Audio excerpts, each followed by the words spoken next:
Good morning, dear students. It's me Atul Tyagi. This is class 11 physics, first chapter, that is physical world. Dear students, in the previous video we have studied up to the four fundamental forces. Okay, so let's start in this video with these forces description. Means the description of all these forces means all the four forces. Let's start from gravitational force. Dear students, आपने class 9 में पढ़ा था what is the gravitational force. आपने gravitational force के बारे में पढ़ा कि यदि कोई टू ऑब्जेक्ट्स हैं यूनिवर्स में कहीं पर भी सिचुएटेड क्यों ना हो, वो उनके ग्रेविटेशनल फोर्स जो डिपेंड करता है वो उनके मासेस के उन किन्हीं टू ऑब्जेक्ट्स के मासेस के प्रोडक्ट के डायरेक्टली प्रोपोर्शनल होता है तथा उनके बीच की जो डिस्टेंस होती है उसके स्क्वायर के इन्वर्सली प्रोपोर्शनल होता है. ठीक है, इसकी जो नेचर होती है हमेशा अट्रैक्टिव नेचर होती है, कभी भी रिपल्सिव नेचर नहीं हो सकती. और ये यूनिवर्सल फोर्स है, यानी कि यूनिवर्स में हर जगह ये एप्लीकेबल है. ठीक है, इसके साथ साथ ये इस बात पर भी डिपेंड नहीं करता कि उनके बीच में कौन सा मीडियम फेल है. मींस इंटरवेनिंग मीडियम पर ये डिपेंड नहीं करता. आपने पढ़ा था इसका जो फॉर्मूला था वो था हमारा F equals G m1m2 upon R square. यहाँ पर कैपिटल जी यूज़ करेंगे. ध्यान रखना बच्चों, स्मॉल जी मत यूज़ करना. पता चला कि मिस्टेक कर लिया आपने, क्योंकि स्मॉल जी हमारा बताता है एक्सलेशन ड्यू टू ग्रेविटी को. ठीक है, यहाँ पर कैपिटल जी यूज़ किया जाएगा जिसका मतलब होता है यूनिवर्सल ग्रेविटेशनल कांस्टेंट. ठीक है, अब कुछ इसकी इंपॉर्टेंट प्रॉपर्टीज़ हैं हमारी ग्रेविटेशनल फोर्स की. पहला है हमारा ये यूनिवर्सली अट्रैक्टिव होता है. इसकी नेचर हमेशा अट्रैक्टिव होगी.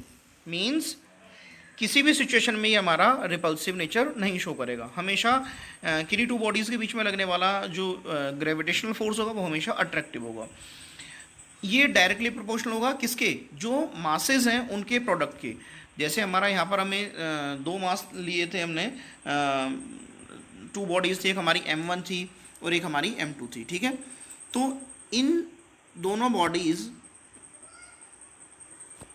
देखिए, एक ये m1 m2 ये हमने यहाँ पर स्टडी किया. टू बॉडीज़ थी हमारी m1 और m2.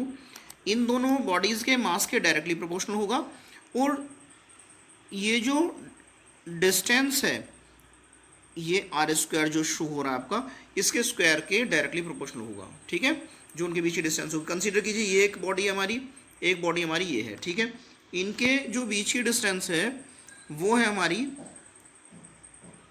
ये यहाँ से यहाँ तक, इनके बीच की जो डिस्टेंस है वो r है.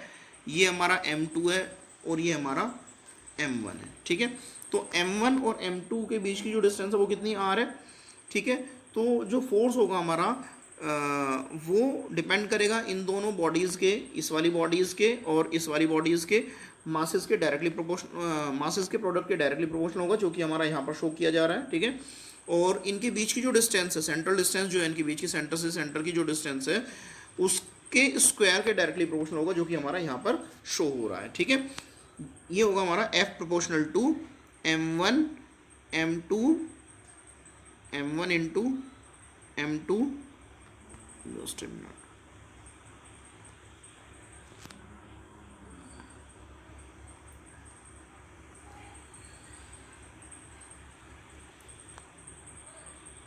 F proportional to m1 m2 upon r square.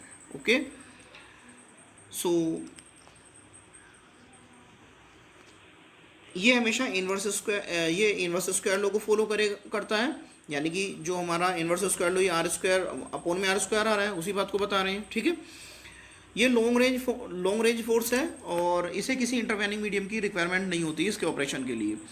यानी कि यदि हमें कहीं फोर्स फाइंड आउट करना है तो ज़रूरी नहीं है हमें उसके जो मीडियम है उसके बारे में पता हो या ना हो, उससे कोई फ़र्क नहीं पड़ता. इंटरवेनिंग मीडियम कुछ भी हो सकता है.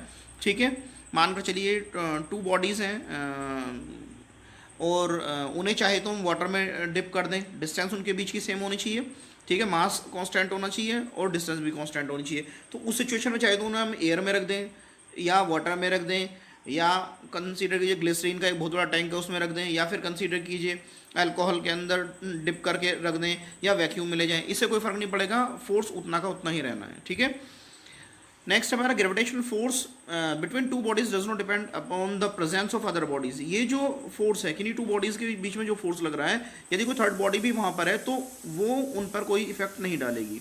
ठीक है, जितने भी हमारे फोर फोर्सेज हैं वो उन सभी में सबसे ज़्यादा कमजोर फोर्स कौन सा है हमारा, ये ग्रेविटेशनल फोर्स ही है। So it is the weakest force known in the nature. Nature में जितने भी हमारे फोर्सेज हैं, मतलब बेसिकली ये जो नॉन फोर्सेज की बात चल रही है वो फोर फंडामेंटल फोर्सेज की बात चल रही है। ठीक है, it is a weakest force. It is a central force. Central force का मतलब है कि जो ये फोर्स जो वर्क कर रहा होता है ये उन दोनों बॉडीज़ के सेंटर को ज्वाइन करने वाली लाइन पर के अलोंग एक्ट करता है। ठीक है, it is a conservative force, यानी कि जो हम वर्क करेंगे एक बॉडी को एक प्लेस से दूसरी प्लेस तक ले जाने में अगेंस्ट किसके, ग्रेविटेशनल फोर्स के, वो पाथ इंडिपेंडेंट है, यानी कि वो पाथ पर डिपेंड नहीं करता।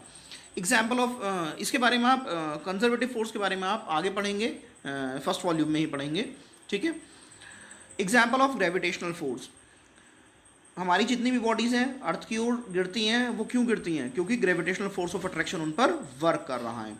इसके साथ साथ जो हमारा मून है वो अर्थ के चारों ओर रिवॉल्व कर रहा है, वो किसी और प्लैनेट के चारों ओर रिवॉल्व क्यों नहीं कर रहा, क्योंकि अर्थ के थ्रू जो ग्रेविटेशनल फोर्स उसको प्रोवाइड किया जा रहा है वो उसे बाइंड करके रख रहा है। ठीक है, सिमिलरली सन के चारों ओर जितने भी हमारे प्लैनेट्स हैं वो सारे के सारे रिवॉल्व कर रहे हैं। ठीक है, वो कहीं दूसरे ट्रैक पर क्यों नहीं जा रहे हैं, क्योंकि सन ने उनको अपने ग्रेविटेशनल फोर्स से पुल किए हुए हैं। ठीक है, बाइंड किए हुए हैं। उसके साथ साथ आप और एग्जांपल देख सकते हैं, अर्थ के चारों ओर जो हमारे आर्टिफिशियल सैटेलाइट्स भेजे जाते हैं वो भी हमारे अर्थ के चारों ओर रिवॉल्व कर रहे हैं कंटिन्यूसली। वो इसलिए क्योंकि उन्हें अर्थ नेसेसरी ग्रेविटेशनल फोर्स वो प्रोवाइड कर रही है, और बेसिकली उस ग्रेविटेशनल फोर्स के कारण ही वो बंधे हुए हैं अर्थ से। ठीक है, ग्रेविटेशन जो हेल्प करता है हमारा स्टार फॉर्मेशन में, गैलेक्सीज के फॉर्मेशन में, स्टिल यूनिवर्स जो बंधा हुआ है वो बेसिकली ग्रेविटेशनल फोर्स के कारण ही बंधा हुआ है। ठीक है, कोई भी चीज़ अपने एक पर्टिकुलर प्लेस पर एग्जिस्ट करती है। ठीक है, या फिर यदि वो मोशन में है तो एक पर्टिकुलर वे में ही मूव कर रही है, ये नहीं है कि रेगुलरली मूव कर रहे हैं। ठीक है, अच्छा, इलेक्ट्रोमैग्नेटिक फोर्स। इलेक्ट्रोमैग्नेटिक फोर्स क्या है, बेसिकली बिल्कुल ऐसा ही है जैसे कि हमने ग्रेविटेशनल फोर्स से के बारे में बात की थी, लेकिन ये ग्रेविटेशनल फोर्स से बहुत बहुत बहुत ज़्यादा पावरफुल है। ये 10 टू द पावर 36 टाइम्स ज़्यादा पावरफुल है ग्रेविटेशनल फोर्स से। ठीक है, वहाँ पर बस डिफरेंस क्या आएगा, वहाँ पर जो कांस्टेंट था वो कैपिटल जी था, यहाँ पर हमारा 1/4πε0 है। ठीक है, दूसरा वो मासेस के अलोंग वर्क करता है, यहाँ पर हम चार्जेस की बात करेंगे। ठीक है, बाकी सारे के सारे फीचर्स सेम रहेंगे। एक फीचर और डिफरेंट है, वो ये कि इनके बीच में लगने वाला जो फोर्स है वो इंटरवेनिंग मीडियम पर डिपेंड करता है, वो डिपेंड नहीं करता था हमारा gravitational force, but electromagnetic force यहाँ पर जो बेसिकली इस टाइम तो हम इलेक्ट्रोस्टैटिक फोर्स की बात कर रहे हैं, इलेक्ट्रोस्टैटिक फोर्स हमारा डिपेंड करता है, हमारा इंटरवेनिंग मीडियम पर भी डिपेंड करता है। ठीक है, so let's start for electromagnetic force. जो फोर्स होगा किन्हीं टू इलेक्ट्रिक चार्ज के बीच में वो उसे हम बोलते हैं इलेक्ट्रोस्टैटिक फोर्स। इलेक्ट्रोस्टैटिक फोर्स कब बोलेंगे, जब चार्जेस रेस्ट में होंगे। बात समझ में आ रही नहीं आ रही है?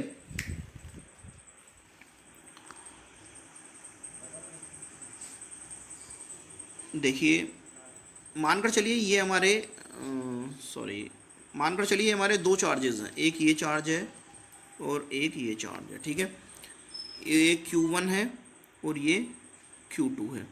इनके बीच की डिस्टेंस ये है, जो सेंट्रल डिस्टेंस है ये R है। तो इनके बीच में जो फोर्स लगेगा वो जो होगा हमारा F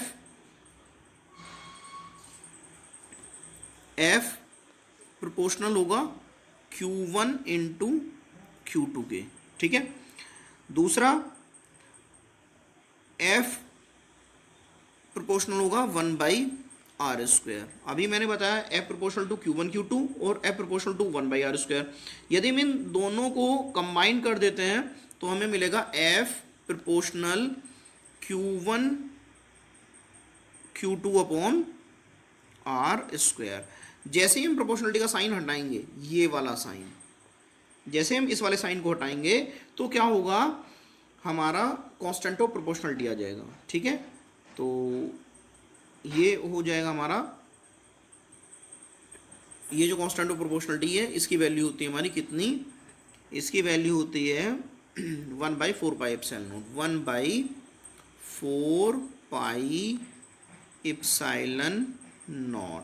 ये नॉट जो है वो छोटा सा बनता है, सफिक्स में लिखा जाता है, ठीक है। इसकी स्पेलिंग है आपकी, नॉट की स्पेलिंग है NOUGHT,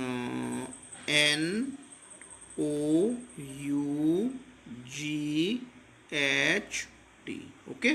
so is it clear?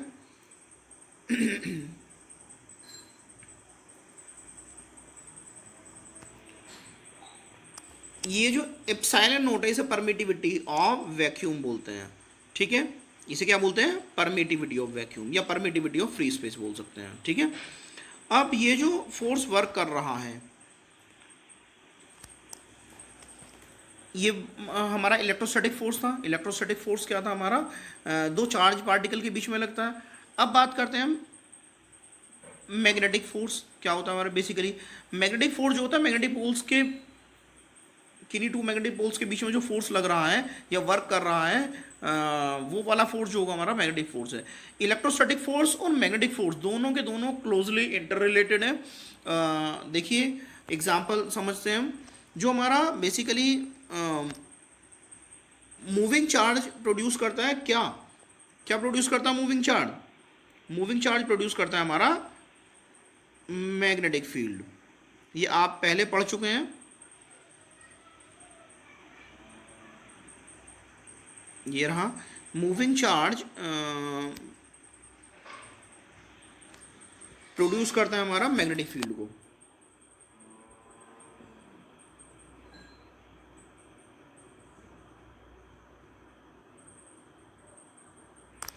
Moving charge produces a magnetic field, ठीक है। अच्छा, और मैग्नेटिक फील्ड फोर्स एक्सर्ट करता है जब कोई चार्ज मूविंग में होता है, मोशन में होता है। आपने इसके बारे में आप 12th स्टैंडर्ड में स्टडी करेंगे बेसिकली, ठीक है।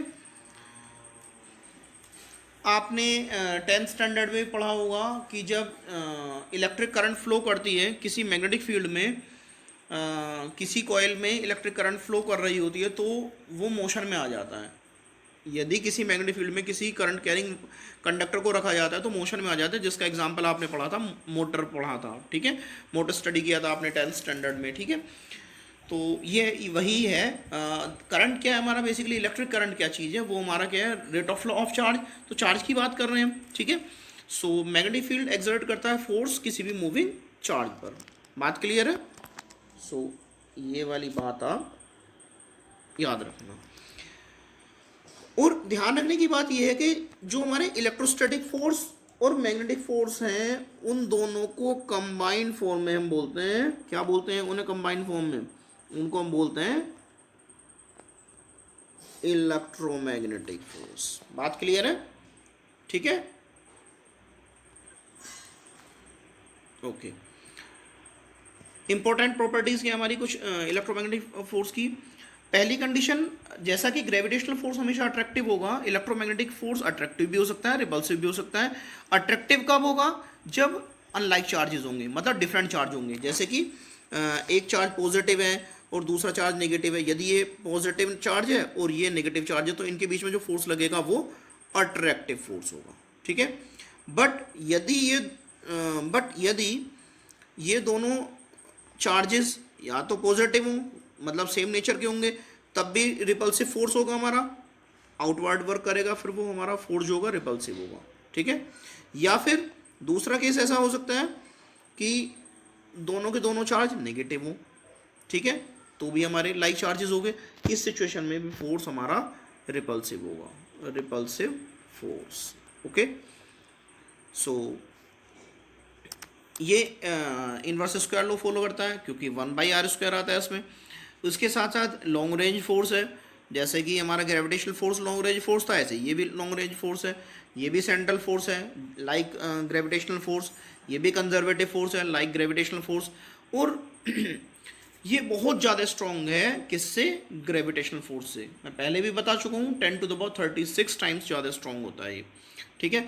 मैक्रोस्कोपिक फोर्स जितने भी हमारे बेसिकली लाइफ में चाहे वो टेंशन है, फ्रिक्शन है, कॉन्टैक्ट फोर्स है, स्प्रिंग फोर्स है, ठीक है, ये सभी के सभी हमारे जो हमारे हैं वो फंडामेंटल इलेक्ट्रोस्टैटिक फोर्स से ही प्रोड्यूस हुए हैं, ठीक है। असल में जो मैटर है हमारा बेसिकली वो चार्ज पार्टिकल से मिलकर बना हुआ है, जैसे कि इलेक्ट्रॉन है, प्रोटॉन है, इनसे ही मिलकर बना हुआ है। हालांकि न्यूट्रॉन भी इसमें पार्टिसिपेट करता है, बट न्यूट्रॉन पर आप कहेंगे कि वो तो न्यूट्रल हो गया। तो हम बात कर रहे हैं चार्ज पार्टिकल्स की, सो इलेक्ट्रॉन और प्रोटॉन की बात करेंगे यहाँ पर। तो बेसिकली जो जितना भी मैटर है वो सारे का सारा किससे बना हुआ है? एटम से बना हुआ है। एटम किससे मिल कब बना हुआ है? हमारा इलेक्ट्रॉन्स प्रोटॉन से मिलकर बना हुआ है। तो जो हमारा स्ट्रॉन्ग इलेक्ट्रोमैग्नेटिक फोर्स है इन पार्टिकल्स के बीच में जो रिस्पॉन्सिबिलिटी शो करता है वो क्या है? एक तो स्ट्रक्चर ऑफ एटम, ठीक है, एटम की स्ट्रक्चर बनती है, मतलब एटम बनता है हमारा, एटम का फॉर्मेशन इलेक्ट्रोमैग्नेटिक फोर्स के कारण है, मॉलिक्यूल्स का फॉर्मेशन भी हमारा इलेक्ट्रोमैग्नेटिक फोर्स के कारण है, और जो आपकी केमिकल रिएक्शंस होती हैं बेसिकली वहाँ पर भी हमारा इलेक्ट्रोमैग्नेटिक फोर्स किसी ना किसी टाइप से वर्क करता है। So that's all for the day. Thank you. Have a nice day.